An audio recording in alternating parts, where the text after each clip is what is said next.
Dale Earnhardt Jr. sensing improvement from concussion symptoms. Indianapolis. Dale Earnhardt Jr. indicated Friday he is feeling a little better as he battles balance issues and nausea believed to be from concussions. Earnhardt, who has been working with doctors for the past 10 days, will miss his second consecutive race this weekend. "Today is the first day in many that I sense improvement," Earnhardt tweeted Friday morning. "Seen small gains during my physical therapy as well. Light at the end of the tunnel." Earnhardt, 41, initially thought his symptoms were from a sinus infection or allergies. Having been in wrecks June 12 at Michigan and July 2 at Daytona, as well as having missed 2 races in 2012 after suffering 2 concussions in a span of 6 weeks, spurred Earnhardt to see a neurologist last week. Earnhardt was replaced by one of his Xfinity Series drivers, Alex Bowman, last week at New Hampshire and will be replaced by 4-time Sprint Cup champion Jeff Gordon this weekend at Indianapolis and next week at Pocono. "There is no timetable for Earnhardt's return.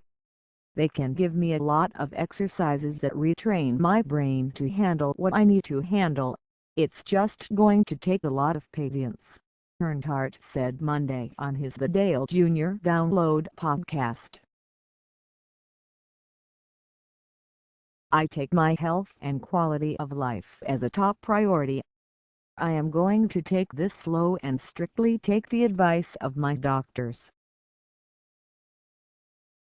On the podcast, Earnhardt said his impact test, a test that measures cognitive function such as memory and reaction time, matched a previously taken test that is used as a baseline to determine effects of a concussion.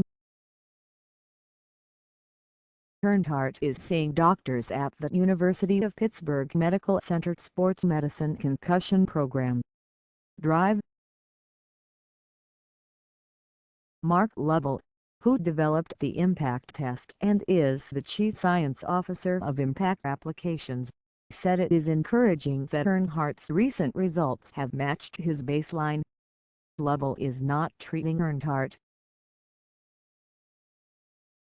"You can have other symptoms of concussion that are not specifically cognitive, not related to memory, so we don't just look at the cognitive scores," Lovell said.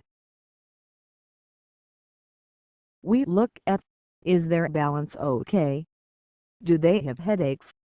Do they have other signs or symptoms that aren't purely of the cognitive variety?" Lovell said an athlete typically would undergo an exertion test to determine if the balance and nausea symptoms return. He said when he was treating athletes, he would want to see someone undergo the exertion test for a few days without symptoms. "The brain undergoes a physiological change," Lovell said. "So there are actual chemical changes that take place. You want that process to settle down before somebody goes back in to avoid risk of another injury. By doing the exertional exercises, you're basically stressing the system. It's kind of like a stress test for the brain, to make sure they are okay before they go back." And Lovell added that there is no expected timetable for an athlete to recover. "The brain is complicated," Lovell said. "It's not like any other injury. It's complicated by the fact that it can't look differently in different people.